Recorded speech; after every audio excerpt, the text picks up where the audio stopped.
گی, کیا وہ خوشیوں میں آ جائے گا؟ نا نا نا نا نا نا, یہ پیغمبر کہہ رہے ہیں, اللہ کے سچے پیغمبر, وہ کبھی بھی خوشیوں میں نہیں آئے گا. فرمایا اس کو کیا سزا ملے گی؟ جعل اللہ من کانت الدنیا ہمہ جعل اللہ فقرہ بین عینیہ, دولت کے پیچھے بھاگے گا نا تو اللہ اس کے سامنے فقر و فاقہ کا خوف رکھ دیں گے. سمجھ رہے ہو؟ دولت کے پیچھے بھاگ رہا ہے, آ رہی ہے, مل بھی رہی ہے, لیکن خوف کیا ہوگا کہ یہ مجھ سے چھن نہ جائے.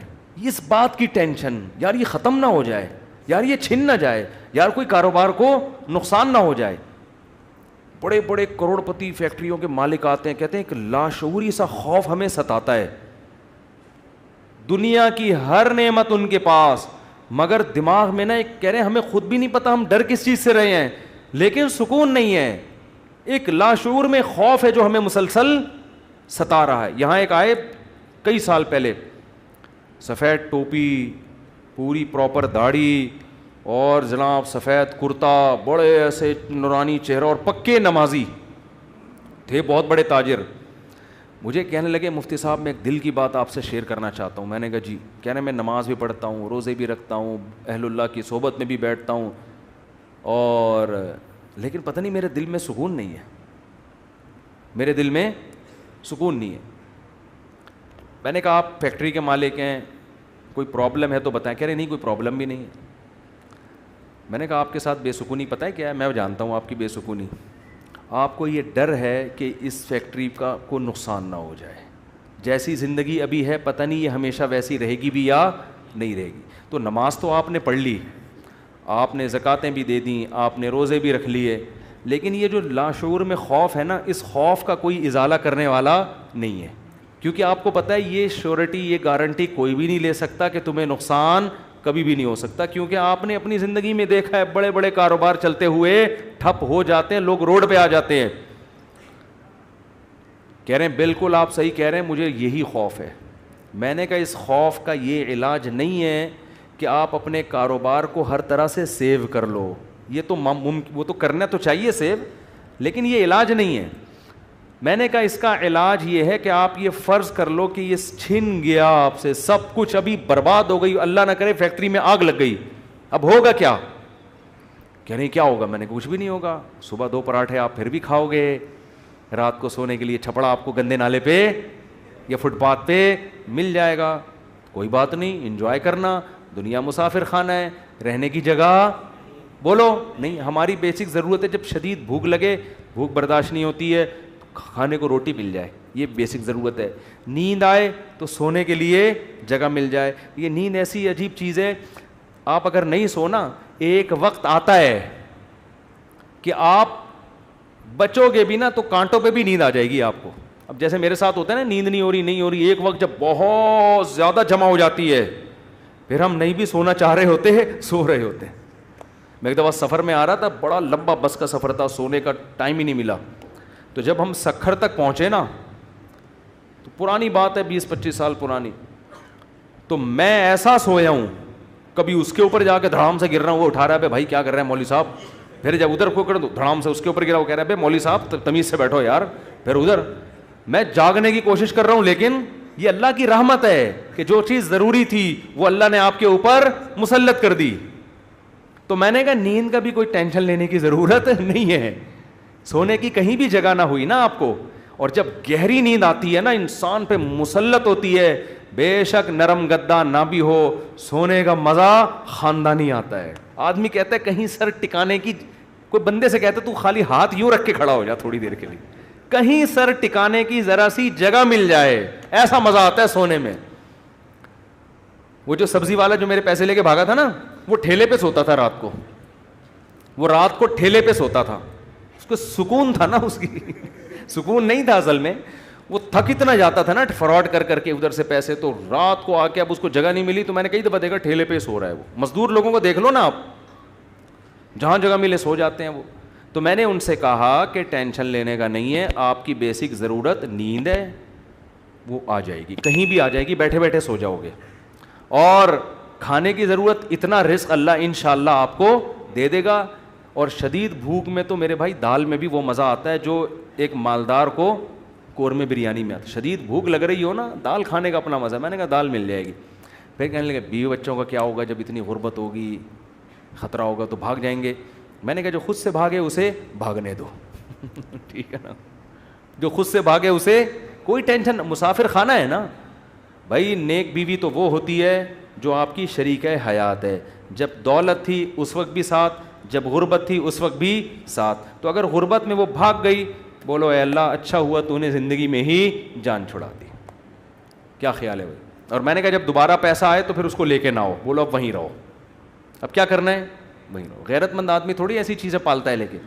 تو میں نے کہا بھاگتا بھاگتا کوئی ہے نہیں آج کل, لیکن اگر بھاگ گئی ٹینشن نہیں, مسافر خانہ ہے. ویسے بھی مر جاتے تو قبر میں دفنا کے آ جاتی وہ. تو کوئی ٹینشن نہ لو میرے بھائی, کسی چیز کی ٹینشن لینے کا بالکل بھی نہیں ہے. ہم مسافر خانہ ہے. ہماری فیکٹریوں کو اللہ نہ کرے آگ نہ بھی لگے تو بھی تو مرنا ہے نا. ارے فیکٹری تم نہیں مرے, فیکٹری مر گئی ہے زیادہ اچھا ہے. اس سے بہتر کہ تم مر جاتے اور فیکٹری بچ جاتی. کوئی فرشتہ آئے اور کہے اللہ نے مجھے حکم دیا ہے اس کی فیکٹری کو آگ لگوا دو, لیکن اس کو آپشن دے دو کہ تو مرے یا تیری فیکٹری کو مار دیں. آدمی کہتا ہے بھائی مزدوروں سمیت مار دے اس پوری فیکٹری, مجھے بچا لو. یہی ہوگا نا, مجھے بچا لو. تو ان کو تھوڑا سکون ہے. میں نے کہا آپ کا مسئلہ یہ ہے کہ آپ نماز پڑھتے ہیں, علماء کے پاس بھی بیٹھتے ہیں, مگر آپ نے دل میں دنیا کی محبت کے گٹر ابل رہے ہیں آپ کے. ہمارے حضرت فرمایا کرتے تھے بہت سے لوگ ایسے ہیں, بڑی بڑی داڑیاں, تہجد گزار اور جناب بڑے ہر بات پہ درود شریف, لیکن دل میں دنیا کی محبت کے گٹر پالے ہوئے ابل رہے ہیں. یہ ایسے جیسے اللہ کی محبت کے چشمے ابلتے ہیں نا, تو دنیا کی محبت کے چشمے نہیں ابلتے, گندگی کے گٹر ہیں جو ابلتے ہیں. تو کہتے ہیں ان کے دل میں گندگی نہیں ہے, گندگی کے دنیا کی محبت کی جو ایک گٹر ہے نا, گٹر, وہ گٹر ابل رہے ہیں. جس کو یہ مثال سمجھ میں نہ آتی ہو, بارشوں میں ہماری گلی کو آ کے دیکھ لیا کرے گٹر کیسے ابلتے ہیں, تو وہ پتہ چل جائے گا کہ یہ ہے جو گند نکلا ہوا ہے. اس گند کو نکالو. کیا کہا پیغمبر نے ہود علیہ السلام نے اپنی قوم سے, صالح علیہ السلام نے اپنی قوم سے, تتخذون مصانع لعلکم تخلدون. اے میری قوم تم گھر اتنے مضبوط بناتے ہو جیسے تم نے ہمیشہ رہنا ہے. اتنا پیسہ ان دیواروں میں کیوں پھونک رہے ہو؟ حالانکہ وہ حلال پیسوں سے گھر بنا رہے تھے بھائی, حرام سے تھوڑی بنا رہے تھے, حرام سے نہیں بنا رہے. پھر بھی پیغمبر اعتراض کر رہے ہیں کہ موت کو بھول گئے ہو تم. اتنا سریا بنیادوں میں ڈالا جا رہا ہے, لوگ بتا رہے تھے ہم نے یہ سریا ڈالا. میں کہتا ہوں اپنی ہڈیوں میں تو کیلشیم ہے نہیں تمہارے, پہلے اپنی ہڈیوں میں سریا ڈالو بھائی. ہڈیاں بوسیدہ ہو رہی ہیں, کھوکھلی ہو رہی ہیں, اور مکان کی مضبوطی پہ انسان فخر کر رہا ہے.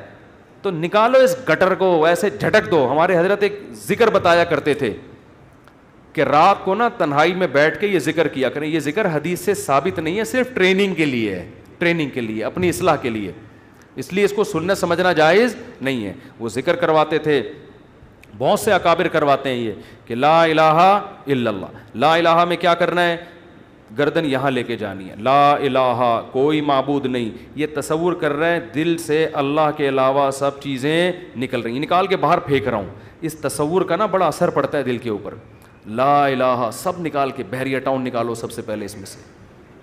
ہاں بحریہ, آپ کو نہیں پتا بحریہ ٹاؤن کا, آپ باہر سے آئے نا. ہمارے ہاں وہ کامیاب ہے جو بحریہ ٹاؤن ہے, اور وہ ناکام ہے جو بحریہ ٹاؤن نہیں ہے. تو ہمارے ہاں جنت الفردوس میں ریاض ملک ہے جس کا بحریہ ٹاؤن ہے. یہ جنت جو دنیا میں باتیں کرتے ہیں لوگ, اب اس کو نہیں مانتے, کہتے ہیں بھائی تیرے پلاٹ کتنے ہیں. تو لا الہ کا مطلب نکالو دل سے, کوئی نہیں ہے. جو گند بھرا ہوا ہے نا, دکان, پلاٹ, جائیدادیں, جاگیریں, جدھر دل اٹکا ہوا ہے, میرا بزنس, میرا کاروبار, میرا پلاٹ, میرا یہ سب میرا کر کے, جو میری گاڑی, یہ سب فضول چیزوں کو لا الہ میں تصور کر کے نکلو. حالانکہ اس وقت ہمارے پاس دھیلا بھی نہیں تھا, ہم تو خود طالب علم تھے, لیکن کہتے تھے نکالو دل سے. رات کو 100 دفعہ نا یہ ذکر کرواتے تھے, لا الہ سب نکال دیا, الا اللہ. پھر الا اللہ میں چوٹ مارتے تھے دل پہ. الا اللہ صرف کون ہے؟ اللہ ہے. تو الا کل ما خلا اللہ باطل, حدیث میں آتے اللہ کے علاوہ سب باطل ہے. اس کا ہم آج کی زبان میں ترجمہ کریں گے, اللہ کے علاوہ سب بکواس ہے. سب کیا ہے؟ بکواس. اگر سب بکواس نہ ہوتا تو موسیٰ کلیم اللہ کو اللہ دنیا دیتا نا, اور فرعون کو غریب رکھتا کہ موسیٰ تو میرے ہیں تو ان کو دنیا بہت دوں گا, اور فرعون میرا دشمن ہے, اس کو کھانے پینے کے لیے روٹی, اس کی فیکٹریوں میں آگ لگاؤں گا. کیا کراؤں گا؟ فیکٹریاں تو فرعون کی چل رہی تھیں, اس کے محلات کے نیچے نہریں بہہ رہی تھیں, اور موسیٰ کلیم اللہ کو فرعون غربت کے طعنے دیتا تھا. ان کے پاس تو کچھ بھی نہیں ہے, شادی کرنے کے لیے تو 10 سال بکریاں چرائی ہیں انہوں نے. آپ شادی کرتے ہیں نا, اصل میں کیسے بھائی اتنے اچھے خاندان میں شادی ہوئی, آپ بتاتے ہیں یار ایکچولی میرا بزنس, اور وہ انہوں نے ایسا میرا اسٹیٹس دیکھا کہ خود ہی دے دی انہوں نے. اور غریب آدمی, ابے تجھے کیسے مل گئی؟ تو کیا کہہ رہا تھا, یار کسی کا رکشہ ادھار لے کے گیا تھا میں بتانے کے لیے. وہ بیچارہ فخر کر سکتا ہے؟ تو فرعون یہ طعنے دیتا ہے موسیٰ علیہ السلام کو کہ ام انا خیر من ھذا الذی ھوا مہین, میرے پاس دولت یہ غریب. تو اس سے پتہ چلتا ہے اللہ کے علاوہ اس دنیا میں سب کچھ کیا ہے؟ بکواس. ہمارے نبی کچرے کے ڈھیر پہ صحابہ کے ساتھ گئے, ایک مری ہوئی بکری کا بچہ, سوری مری ہوئی بکری کا بچہ نہیں, بکری کا مرا ہوا بچہ, سمجھتے ہو؟ بکری کا مرا ہوا بچہ مردار ہوتا ہے نا, بو آ رہی ہوتی ہے, پھول پھٹ رہا ہوتا ہے. آپ نے صحابہ سے فرمایا کوئی ہے جو اس کو کچھ درہم میں خریدے؟ صحابہ نے کہا یا رسول اللہ اس گند کو کون خریدے گا؟ آپ نے فرمایا اللہ کی نظر میں اس دنیا کی حیثیت اس سے بھی کم ہے. جو ہم اس کو لفٹ کرا رہے ہیں نا, میرا پلاٹ میری گاڑی, چند اصل میں یہ سمجھ میں آتی نہیں ہے. آنکھ بند ہوگی تو سمجھ میں آ جائے گا یار کس چیز پہ میں نے محنت کی. تو دل سے دنیا کی محبت نکالو, اور یہ ذکر تنہائی میں اجتماعی نہ کرے, ایک بدعت نہ بن جائے. ہاں لاؤڈ اسپیکر کھول کھول کے بھی مسجدوں میں ہو رہا ہے, ایک ٹوپی ڈرامے شروع ہو جاتے ہیں. ہر چیز کو نا لوگ انٹرٹینمنٹ کا ذریعہ بنا لیتے ہیں. اب یہ ذکر میں نے بتا دیا تو اب پتہ چلا مسجدوں میں پروگرام چلیں, آئیے ہمارے یہاں 3:05 پہ ذکر ہوگا, پھر ہاں ہو رونا دھونا کرنا کرانا کچھ بھی نہیں ہوتا. تو تنہائی میں بیٹھ کے اگر 100 دفعہ ایسے کر لیں, لا الہ ہلکی آواز کے ساتھ, لا الہ الا اللہ, لا الہ الا اللہ, لا الہ الا اللہ, آپ کئی دن تک کنٹینیو کریں گے, آپ کے دل کی کیفیت بدلنا شروع. پھر آپ کو لگے گا یار لا الہ کوئی نہیں ہے, سب بکواس ہے. پھر کوئی آپ سے آ کے کہے گا نا ابے بحریہ ٹاؤن, آپ کہو گے میں تو رات کو 100 دفعہ دل سے یہ بحریہ ٹاؤن نکالا ہے میں نے, تو کس بحریہ ٹاؤن کی بات کر رہا ہے؟ دنیا رکھو ضرور, ایسا نہ ہو کہ پلاٹ ہی بیچ دیں صبح اٹھ کے. 3 پلاٹ تھے بحریہ ٹاؤن میں بچوں کے لیے رکھے ہوئے تھے, لا الہ الا بحریہ ٹاؤن نکال کے صبح کا اٹھا کے دے دو کسی کو بس. تو اتنا کریں جتنا افورڈ کر سکتے ہیں. یہ تو ہمارے نبی نے تو رکھا ہی نہیں نا, لیکن ہمیں حکم ہے, ہم کمزور لوگ ہیں, رکھ لو. اگر اللہ نے وسائل دیے ہیں, دل نہ لگاؤ. دل لگانے کا کیا مطلب ہے؟ فیکٹری اس لڑکے نے رکھی تھی مگر دل میں بھی رکھی ہوئی تھی. تو میں نے کہا دل سے فیکٹری کو کیا کرو, نکال دو. جب نکالو گے تو کیا ہوگا؟ دل میں محبت ہے یا نہیں ہے, اس کی علامت ہے چھوٹ جانے پہ نقصان کتنا ہوتا ہے. دیکھو بہت سے لوگ اپنی بیوی سے کہتے ہیں میں تم سے بہت محبت کرتا ہوں, پتہ چلے گا مرنے پہ نقصان کتنا ہوتا, افسوس کتنا ہو رہا ہے آپ کو. رہتے تو سبھی میاں بیوی اکٹھے ہی ہیں نا, کیا خیال ہے؟ صبح وہ ناشتہ بنا کے دے گی, آپ کھا لو گے, آپ کے بچوں کو, سب ایک محبت سے ہنسی خوشی زندگی گزر رہی ہے. اس سے تھوڑی پتہ چلتا ہے کہ آپ کو اس سے محبت بھی ہے یا نہیں ہے. اگر وہ مر جائے, اس کو کینسر ہو جائے, آپ کے دل میں آئے کہ چلو یار, بعض نہ اوپر سے ڈاکٹر صاحب بہت ٹینشن میں, اندر اندر سے یار خود سے جا رہی ہے, جانے دو. جیسے ایک 2 نمبر مولوی صاحب تھے بدعتی, وہ تقریر کرتے تھے چوری حرام چوری حرام چوری حرام. ایک دن ان کے گھر میں کھانا نہیں, تو ان کی بیوی نے کہا کیا کروں بھائی؟ انہوں نے کہا پڑوسیوں کی مرغی چوری کر لو. تو انہوں نے کہا بھائی پڑوسیوں کے آپ تو خود چوری کے خلاف بیان کرتے ہیں. اس نے کہا بھائی ہم شوربے سے لگا کے کھا لیں گے, بوٹیاں, چوری کی تو بوٹیاں ہوں گی نا, بوٹیاں نہیں کھائیں گے ہم. اب ان کی بیگم نے سالن پکایا اور دیگچی کو انڈیلنے لگی تاکہ شوربہ آئے, اور بوٹیوں کو چمچ سے پیچھے کرنے لگیں. تو یہ کہتے ہیں بھائی جو خود سے آئے آنے دو. چوری تو وہ ہے نا ہم کھا رہے ہیں, ہم تھوڑی کھا رہے ہیں, خود ہی آ رہی, کشش ثقل گریوٹی کی وجہ سے آ رہی ہے یہ زمین. تو بعض لوگ بیوی سے اتنے بیزار ہوتے ہیں, علاج بھی کر رہے ہیں ایک ذمہ داری سمجھ کے, لیکن دل میں یہ ہوتا ہے اگر خود سے مر رہی ہے نا تو اللہ تو سمجھتا تو ہے نا میں کیا کہنا چاہتا ہوں. تو ساتھ رکھنا, اس سے نہیں پتہ چلتا کہ آپ کو اس سے محبت ہے یا نہیں ہے. لوگ رہ لیتے ہیں, پیسہ بھی رکھ لیتے ہیں, محبت کا اس سے پتہ چلتا ہے چھوٹ جانے پہ غم کتنا ہوتا ہے. گاڑی رکھیں, بنگلہ رکھیں, چھوٹ جانے کے لیے تیار رہیں, چھوٹ گئی تو کوئی مسئلہ نہیں ہے یار. تو میں نے ان صاحب کو کہا کہ یہ فیکٹری میں ابھی سے فرض کر لو آگ لگ گئی ہے اور سب برباد ہو گیا, اب آپ دھوتی بنیان میں گھوم رہے ہو ٹھیک ہے نا, تو کیا ہوگا؟ اس میں نے کہا وہ ابھی سے فرض کر لو. تو کہنے لگا یار بڑا سکون ملا ہے. تو میں نے کہا یہ سکون آپ کا پھر ختم ہو جائے گا, پھر فیکٹری تو نکالو اس کو دل سے. اور دل سے دنیا نکالنے کا ایک بہت بہترین طریقہ ہے صدقہ کیا کرو. جب روکڑا خرچ کرتا ہے نا دل کھنچتا ہے. ہم جو صدقہ کرتے ہیں نا اس میں ٹینشن نہیں ہوتی ہمیں, اتنا کرو جس سے تھوڑی سی تکلیف ہو کہ کیا کر دیا یار, کیا کر رہا ہوں. حدیث میں آتا ہے بہترین صدقہ وہ ہے کہ جب تم کرو تو تمہیں ڈر ہو کہ غریب نہ ہو جاؤں. تأمل الغنا و تخشى الفقر, اور نہ کرنے میں امید ہو کہ بڑا پیسہ بنا لوں گا, اس کنڈیشن میں جب کرو گے نا تو یہ سب سے بہترین صدقہ ہے.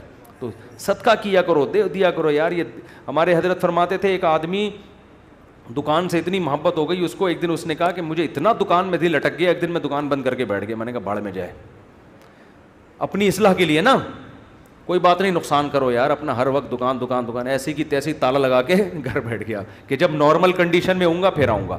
جیسے کسی کو عشق ہو جائے نا کسی سے, اب مل تو رہی نہیں ہے وہ, تو عشق میں وہ پاگل ہونا شروع ہوتا ہے.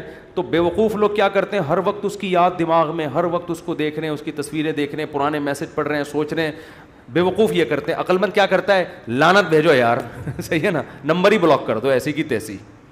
اور جب یہ کیفیات ختم ہو جائیں گی پھر دیکھوں گا شادی ہو گئی نہیں ہوگی, دوبارہ ٹرائی کر کے کوشش کروں گا. پاکستانی چھوڑتا تو ہے نہیں, کہتے ہیں پھر 1 سال بعد دوبارہ ٹرائی کریں گے ہم.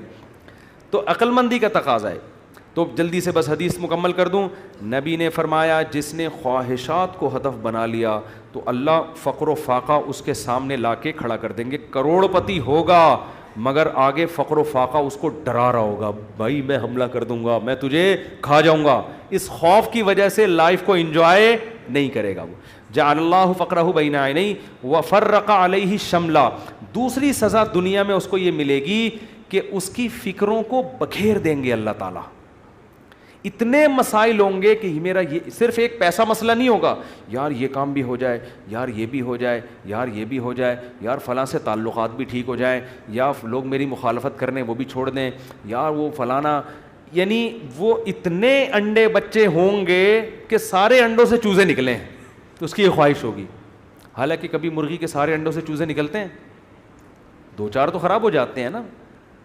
تو فرقہ یہ اور عجیب ٹینشن, سکون نہیں ہوگا. یہ بھی اس کی فکریں اللہ کیا کر دے گا, اس کے سامنے بکھیر دے گا. یہ بالکل ایسے ہے جیسے بہت ساری ٹینشنیں اگر ایک پوٹلے میں ہو نا, انسان کہتا ہے اٹھا کے پوٹلا پھینک دو, ختم, اور وہ پوٹلا کھل کے بکھر جائے.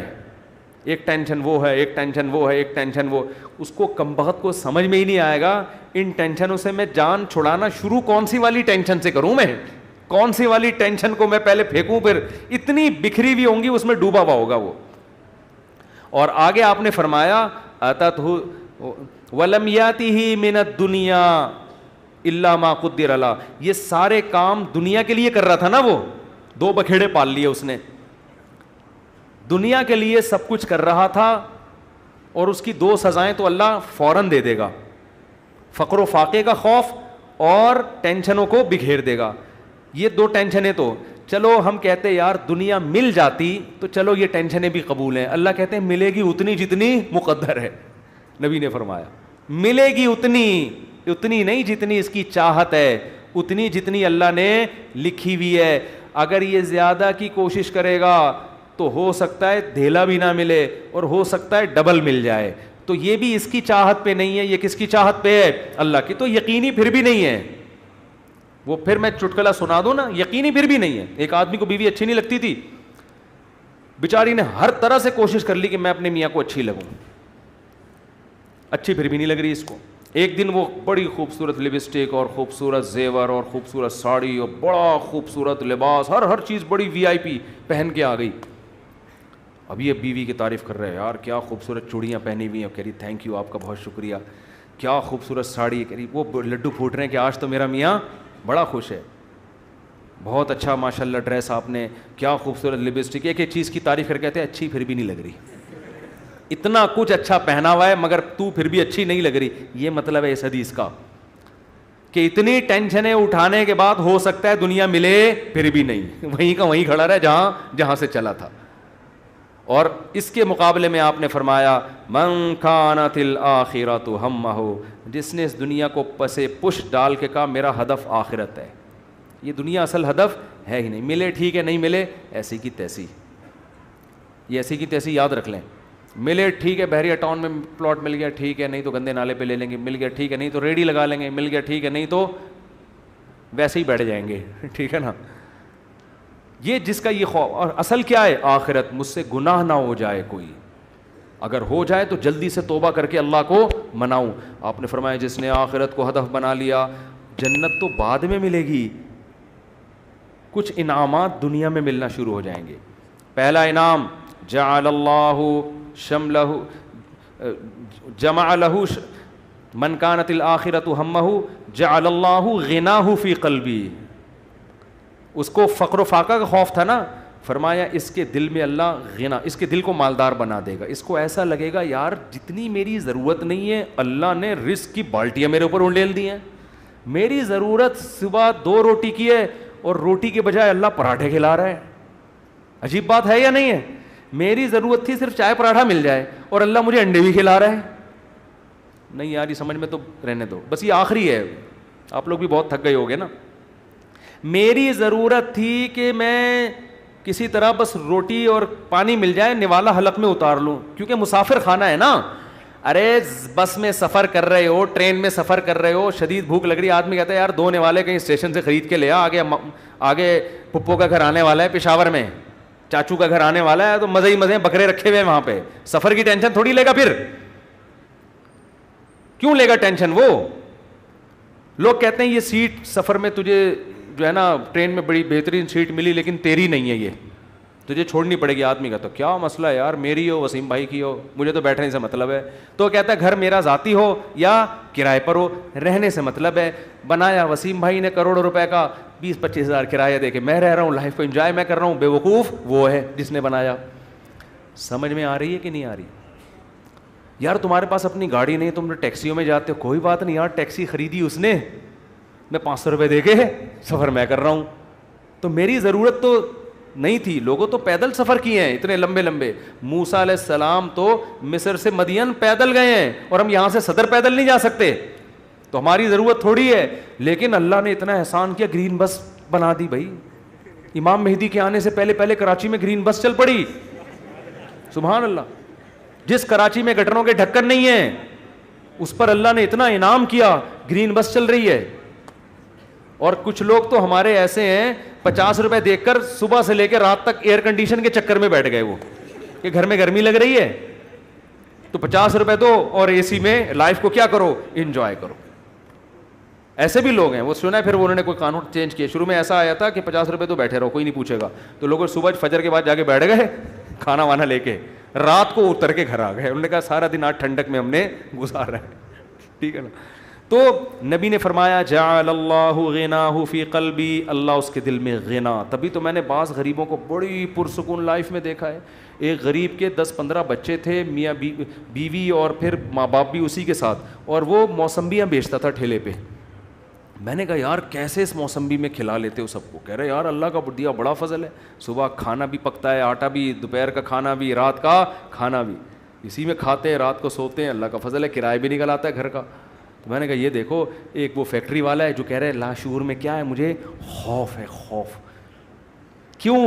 جب آخرت اصل بنا لی تو پھر انسان کو جتنا ملے گا اس سے وہ سمجھتا ہے مجھے میری مسافر کو اتنے کی ضرورت نہیں ہوتی, اے اللہ تو مجھے میری ضرورت سے بہت زیادہ دے رہا ہے, مجھے ضرورت اتنے کی نہیں ہے, سمجھتے ہو. بلکہ اگر گاڑی نہیں بھی ہوگی کہے گا اللہ تو نے پاؤں سے معذور لوگ پیدا کیے ہیں, میری دونوں ٹانگیں سلامت ہیں جو کانپ بھی نہیں رہی ہیں. بعض لوگوں کی ٹانگیں کانپ رہی ہیں نا, تو میری دونوں ٹانگیں سلامت ہیں, یہ بڑی فضیلت کی بات ہے. تو ہر چیز پہ کیا رہے گا وہ خوش. ہم اب دیکھو یہ باتیں جب انسان کسی کی زندگی میں دیکھتا ہے نا پھر سمجھ میں آتی ہیں, اس لیے کہتے ہیں بزرگوں کی صحبت بہت ضروری ہے. ہم نے یہ چیزیں اپنے شیخ میں دیکھی ہیں. انتہائی غربت میں بھی کہتے تھے اللہ نے اتنے انعامات کیے ہیں کہ مجھے شرم آتی ہے. شرم آتی ہے کہ اللہ تیرے احسانات کا ہم کچھ بھی تو بدلہ نہیں دیا نا. حالانکہ کیا تھا, ہمارے شیخ کے پاس کوئی اپنی پراپرٹی نہیں, کرائے کے گھر پہ ساری زندگی گزاری, اور دل سے کہہ رہے ہوتے تھے اللہ. اور کبھی کوئی پریشانیاں ماضی کے بیان بھی کرتے نا تو وہ کہتے میں صرف آپ کو سبق دینے کے لیے بتا رہا ہوں, ورنہ وہ بیان کرتے ہوئے مجھے شرم اتنی آ رہی ہے کہ اللہ کہے گا 2-4 پریشانیاں میں نے تجھے زندگی میں کیا دی اور تو لوگوں کے سامنے گاتا پھر رہے. شرم آتی تھی ان کو. ہمارے یہاں زندہ رہنے کا کتنا شوق ہے نا لوگوں کو, بڑی عمر بڑی عمر. حضرت کہتے ہیں جب میں 63 سال کا ہو گیا تو مجھے تو اب شرم آنے لگی, یار میں ابھی بھی میں زندہ ہوں, کتنے لوگ دنیا سے چلے گئے. اب ایسا نہ ہو کسی بوڑھے کو جا کے آپ کہیں کہ آپ کو شرم آنی چاہیے, یہ تو بھائی بدتمیزی کی بات ہوگی. بوڑھوں کے لیے دعا کریں اللہ ان کو اور زیادہ لمبی عمر دے, کیونکہ جب آپ 63 کے ہو گے آپ کو شرم ورم نہیں آئے گی, آپ کہو گے یار کسی طرح بچ جاؤں میں, اور کوشش بھی کرو ان کو بچانے کی. کیونکہ بعض بیوقوف ہوتے ہیں, ہمارے ایک رشتہ دار نے جا کے ہمارے نانا سے بول دیا کہ اتنی لمبی عمر سے اللہ نے پناہ مانگی ہے, وہ 99 سال کے ہو گئے تھے. تو ہم نے کہا بھائی کم بخت یہ ان کے سامنے کہنے کا تھوڑی ہے, اتنی لمبی عمر سے اللہ نے پناہ مانگی ہے. تو جعل اللہ غناہ فی قلبی, اللہ اس کی طبیعت میں کیا پیدا کر دے گا غنا. جب ملے گا لوگوں سے, لوگ کہیں گے اپنا گھر ابھی تک نہیں بنایا, کہہ رہے یار بنایا تو وسیم بھائی نے تھا, رہ کون رہا ہے, میں ایسا انجوائے کر رہا ہوں. نل کے توڑو, دیواروں کو نیلا پیلا کرو, کرایہ دار جو واٹ لگاتے ہیں, بچوں نے وائٹ بورڈ بنایا ہوتا ہے دیواروں کو, کیلیں ٹھوکو اس میں ایسی کی تیسی کر کے, جب زیادہ غصہ آئے وہ نکال دے تو نکل کے دوسرا لے لو, کرائے پہ تو ہر جگہ گھر مل جاتے ہیں. تو وہ خوش رہے گا, خوش. اور آپ نے دوسرا انعام کیا بتایا, جعل اللہ غناہ فی قلبی وجمع له شملا, ساری ٹینشنیں اللہ جمع کر کے ایک پوٹلے میں بند کر دیں گے, اس کو بتا دیں گے تیری یہ 2-4 ٹینشنیں, اس سے زیادہ دنیا کے غم بھی اس کے 2-4 ہی ہوں گے, اس سے زیادہ نہیں ہوں گے. ایک کمارے کو غم ہوگا جو میرا بیان سنتا ہے میری شادی ہو جائے, بس ٹوٹل غم, ٹوٹل پوٹلے میں یہ 2-4 ہی غم ہیں اس کے. دنیا دار آدمی کے غم ایک تو بہت بڑا پوٹلا ہے اور وہ بھی کیا ہے, بکھرا ہوا ہے, اور اس کے 2-4 اگر ہوں گی بھی تو وہ ایک پوٹلے میں جمع لہو, اللہ اس کو کیا کر دے گا, جمع. یار بس ابا بیمار ہیں اور کوئی خواہش نہیں ہے, ابا ٹھیک ہو جائیں. خواہشات کیا ہو جاتی ہیں, محدود, زیادہ لمبی چوڑی خواہشات ہیں ہی نہیں دنیا میں, مسافر خانہ ہے بھائی. وجمع له شملا, اور آپ نے فرمایا وآتته الدنیا وہی راغمہ, پہلے والے کی حالت کیا تھی, سب کچھ کر لیا اچھی پھر بھی نہیں لگ رہی, وہی تھا نا, ملا پھر بھی نہیں. فرمایا اس کے پیچھے دنیا آئے گی, ناک رگڑتے ہوئے ذلیل ہو کے آئے گی, یہ دنیا کو لفٹ نہیں کرائے گا. اس حدیث کا مطلب سمجھنا ہے نا, اہل اللہ کی زندگیاں دیکھو, ہم نے دیکھی ہیں, ایسے رزق کے دروازے کھلتے تھے ان کو. ہمارے حضرت کے پاس جب نوٹوں کی گڈیاں آتی تھی نا, جب رزق کے دروازے کھلے, حضرت سے گنا نہیں جاتا تھا, کیونکہ حضرت کا ٹائم بڑا قیمتی تھا. گنتے تھے یار یہ کیا مسئلہ ہے یار, کئی دفعہ نا 2-3 نوٹ گن لیتے تھے, پھر کہتے تھے بس وہ دے دینا جتنے بھی ہیں. اور آپ کے پاس آئے, بیٹھ کے یوں کر کے نا 6 دفعہ تھوک لگا کے, یار یہ پھر لائٹ میں دیکھ رہا ہے. ہمارے محلے میں ایک بندہ رہتا تھا, کوئی اس کو جانتا نہیں ہے, بہت پرانی بات ہے اس لیے غیبت نہیں آئی. وہ اتنا کنجوس دکاندار تھا, اس کا نام بنیا رکھا ہوا تھا لڑکوں نے. اس وقت چونی اٹھنی بھی چلتی تھی, چونی چارہ نے نا 1 روپے کا 1/4. ہمیں یاد ہے ہم کوئی چیز خریدنے آتے نا چونی, تو وہ چارہ نے کو نا یوں کر کے دیکھ رہا ہوتا تھا کہ نقلی تو نہیں ہے. ابے چارہ نے کہاں سے کوئی نقلی چھاپے گا یار, اتنا دیکھ رہا ہوتا تھا یوں کر کے نا اس کو. اس کا نام لڑکوں نے رکھ دیا تھا بنیا, ٹھیک ہے نا. تو ایسا دل میں ہوس, ایسی ہوس, گن رہے ہیں بیٹھ کے بار بار. تو ہم نے دیکھا ہے, تو نبی نے فرمایا آتتہ الدنیا, دنیا اس کے پاس آئے گی, اور یہ استغنا کے ساتھ, وہی راغمہ, یہ دنیا کے پیچھے ناک نہیں رگڑے گا, دنیا اس کے پیچھے ناک رگڑے گی, ذلیل ہو کے آئے گی اس کے پاس, اور یہ لفٹ نہیں کرائے گا, محبت نہیں دے گا اس کو. اکرام تو کر لے گا, عزت تو دے دے گا کہ بھئی آ رہی ہے آنے دو, محبت نہیں کرے گا اس سے. وہ بھائی ہم فنا چیزوں سے دل نہیں لگاتے. پلاٹ مل گیا ہے بحریہ ٹاؤن میں, اچھی بات ہے ماشاء اللہ, نہیں ملا کوئی بات نہیں, اور مل گیا زیادہ تھوڑی دل لگانا ہے اس کو لفٹ تھوڑی کرانی ہے زیادہ, ہر وقت اسی پر. آپ کو پتہ ہے میرے 3 پلاٹ ہیں بحریہ ٹاؤن میں, آپ کو پتہ ہے میرا گھر بن گیا ہے, آپ کو پتہ ہے یہ ہے, آپ کو پتہ ہے وہ ہے, ہر وقت پاگلوں کی طرح چیخ رہے ہوتے ہیں. تو اس لیے دل کا سکون چاہتے ہو تو اس دنیا کو دل سے جھٹک کے نکال دو, ایسی کی تیسی, صحیح ہے. اور ہدف کس کو بناؤ؟ آخرت کو. اور اس میں یہی ہے گناہوں سے بچو بھائی. اللہ تعالی ہم سب کو سمجھنے کی عمل کرنے کی توفیق عطا فرمائے, مجھ سے مسافہ نہ فرمائے, لوگ بہت زیادہ ہو جاتے ہیں. اچھا بھائی, صدقہ فطر کس شخص کو دینا بہتر ہے؟ غریب آدمی کو. اگر کسی شخص کی سیلری کم ہونے کی وجہ سے آج کل کے حساب سے ضرورت پوری نہیں ہوتی, اگر اس کے پاس 70-80 ہزار روپے جمع نہیں ہوئے ہیں, سونا چاندی بھی نہیں ہے, کوئی الگ سے پراپرٹی بھی نہیں ہے, تو اس کو صدقہ فطر دے سکتے ہیں. پبلک لیجنڈ ادارے پر کمپنی پر حکومت کی طرف سے لازم ہوتا ہے کہ اپنے مالی بہت لمبا سوال ہے, اتنا لمبا سوال اب میں یہاں پڑھوں گا لوگ ٹینشن میں آ جائیں گے بعد میں. کن وجوہات کی بنا پر عورت اپنے شوہر سے ڈیورس لے سکتی ہے؟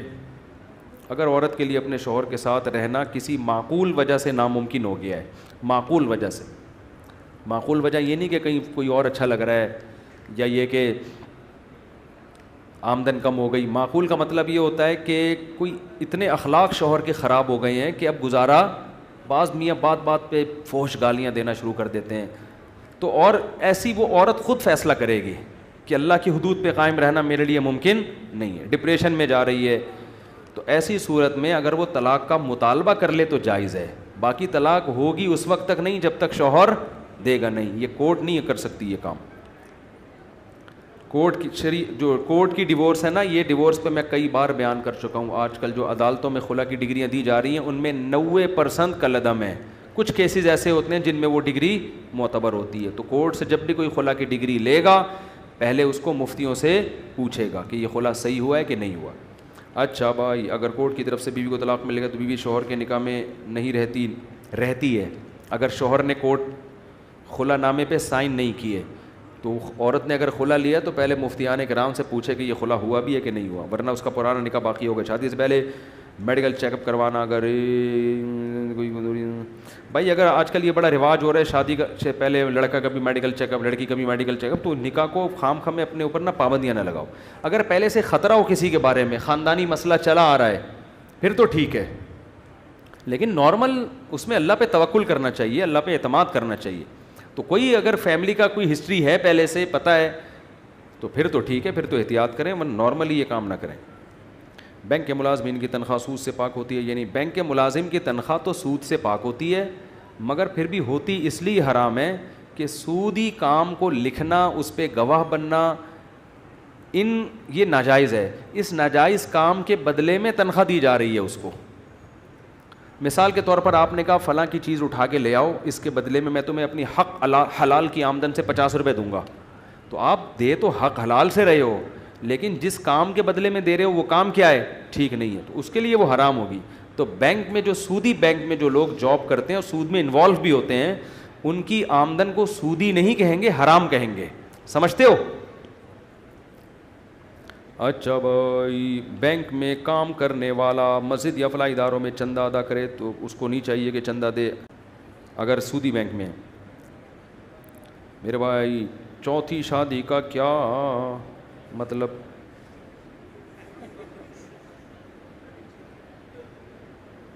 انہوں نے کوئی اپنا پرسنل مسئلہ ہے,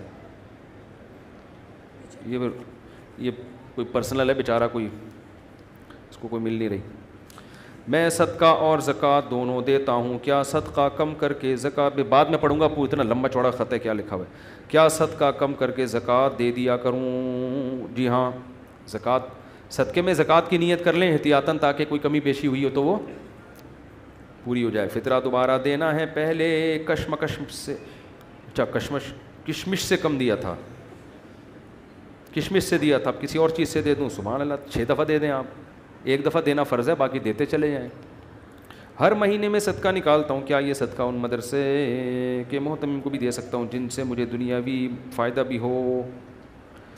بھئی ایسی جگہ جائیں جہاں دنیاوی مفاد نہ ہو, تاکہ ثواب بالکل خالص رہے. مدارس کو دیا کریں زکوٰۃ, جو صحیح مدرسے ہیں.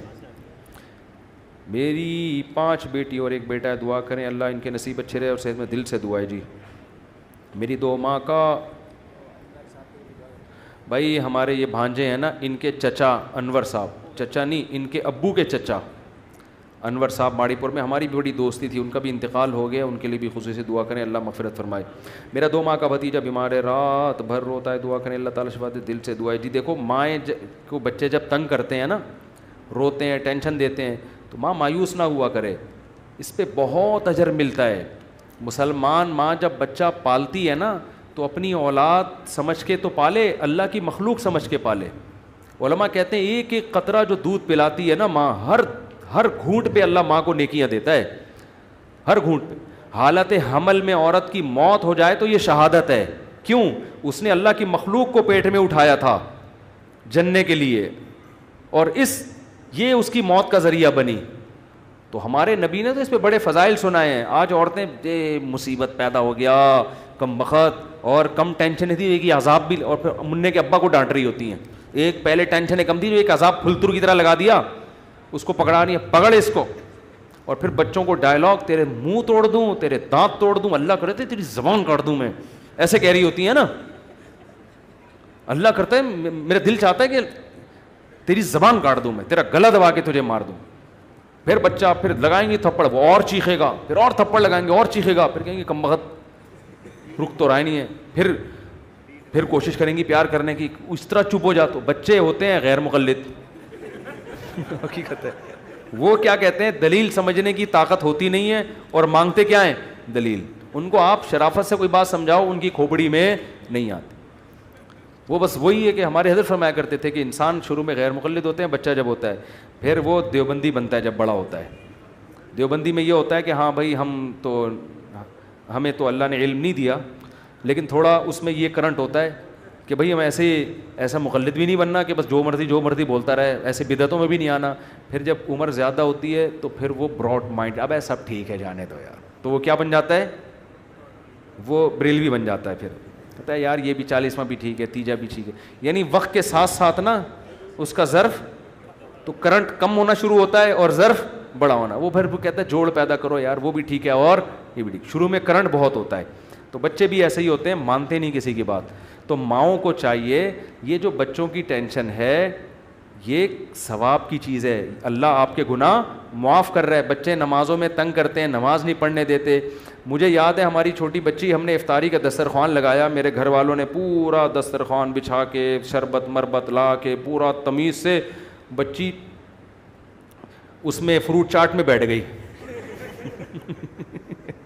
وہ چھوٹی بچی تھی، وہ دیکھ نہیں رہی کہ پیچھے، وہ سمجھ رہی کرسی ہے۔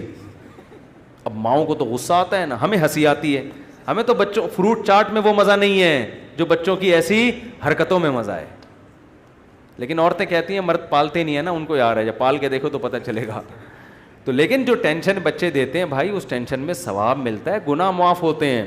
نماز میں تنگ کر رہے ہیں، پڑھتے رہے نماز، ان کو گھومنے دیں دائیں بائیں، جو مرضی کر رہے ہیں کرنے دیں۔ تو چھوٹے کل ہماری وہ چھوٹی بچی نہیں چھٹانکی، جس کی میں نے زیارت کرائی تھی، اذان ہوئی فجر کی، ایک دم اس نے ہاتھ اٹھا لیا نا، ایسا اچھا لگ رہا ہوتا ہے۔ پھر اس نے دیکھا بھائی سب دوپٹہ لے لیتے ہیں، تو سر پہ ہاتھ رکھ لیا اس نے، ایسے ہاتھ رکھ لیا یوں۔ تو بچوں کو تو جو بڑوں کو دیکھتے ہیں وہ کرتے ہیں، تو یہی تو بچوں کی رونق ہے گھر کے اندر۔ تو عورتوں کو چاہیے ان بچوں کو ثواب سمجھ کے پالا کریں۔ اس پہ حضرت مریم نے حضرت عیسیٰ کو پالا تھا نا، کیسا اللہ نے ان کا قرآن میں تذکرہ کیا ہے۔ اگر وہ کہتی ہیں اللہ نہیں مجھے نہیں چاہیے اولاد، تو نے بغیر شوہر کے بھی دے دی پھر بھی نہیں چاہیے مجھے، ایکچولی جیسے آج کل عورتیں کر رہی ہوتی ہیں، اصل میں یہ بچے اور یہ ہسبینڈ یہ پرانے، ایکچولی ایجوکیشن پہلے کمپلیٹ ہو جائے، پھر ہم نے کنٹری کے لیے پھر یہ کرنا ہے، پھر ہم نے یہ کرنا ہے، پھر میں ایجوکیشن کے لیے یورپ جاؤں گی، پھر میں امریکہ جاؤں گی، پھر میں وہاں یہ کروں گی، پھر وہاں کروں گی، سب کچھ کر لیا، اب مجھے فون کرتی ہیں کوئی رشتہ ہی نہیں کر رہا۔ میں کہتا ہوں بھائی جب آپ کی شادی کی عمر تھی تو آپ نے قوم کے لیے قربانیاں دیں، اب قوم آپ سے شادی کی قربانی نہیں دے گی، کیونکہ قوم کو بیوی چاہیے، کسی کی نانی۔ بولو، مجھے اچھا نہیں لگ رہا یہ جملہ کہنا، لیکن خواتین کو غیرت دلانے کے لیے، میں کسی کا مذاق نہیں اڑا رہا، لیکن غیرت دلانے کے لیے۔ اب بیچاری کسی کی عمر زیادہ ہو گئی ہے تو بھی کر لینی چاہیے شادی اس سے، لیکن لڑکے کہاں کرتے ہیں؟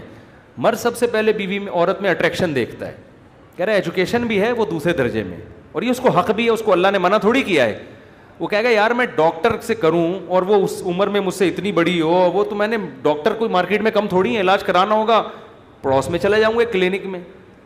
لیکن میڈیا یہ بات عورتوں کو سمجھا نہیں رہا ہے کہ لڑکی کے لیے سب سے پہلے اس کا گھر بسانے کی فکر کرو, ایجوکیشن بھی کراؤ, مگر وہ اس کے بعد ہے. تو یہی مسئلہ ہو رہا ہے آج کل. مغرب افطار کے 10 منٹ بعد ہوتی ہے. کیا آپ صلی اللہ علیہ وسلم صحابہ کرام میں بھی یہ عمل تھا؟ ہم نے سنا ہے کہ جو لوگ مکروہ ہو جاتی ہے. بھائی ایسا ہی ہوتا تھا. اب ظاہر ہے کچھ افطار نبی صلی اللہ علیہ وسلم نے حکم تو نہیں دیا نا کہ فوراً ایک کھجور کھاتے ہی نماز پڑھ لو. تو سہولت ہے. اس میں 2 طریقے ہو سکتے ہیں, یا تو ایک کھجور سے افطار ہو اور فوراً مغرب کی نماز ہو, پھر جا کے آپ کھانا کھا لیں. بعض علاقوں میں یہ طریقہ رائج ہے, بعض گاؤں دیہاتوں میں ہم نے دیکھا ہے مسجد میں ہی لوگ آتے ہیں, کھجور کھایا, نماز پڑھے اور پتلی گلی سے نکل لیے. اور دوسرا طریقہ پھر یہ ہے کہ افطار میں تھوڑا ٹائم دیا جائے, کیونکہ کرتے ہی نہ ادھر کا رہتا ہے نہ ادھر کا رہتا ہے. یاد 5 منٹ کا ٹائم دیا, 2 نوالے لیے اور ایسے دسترخوان کو نا حسرت سے دیکھتا ہوا جا رہا ہوتا ہے کہ یار کیا کر رہی ہے میرے ساتھ نا ظلم. اس چکر میں لوگ جماعت کی نمازیں چھوڑ دیتے ہیں. تو 10-15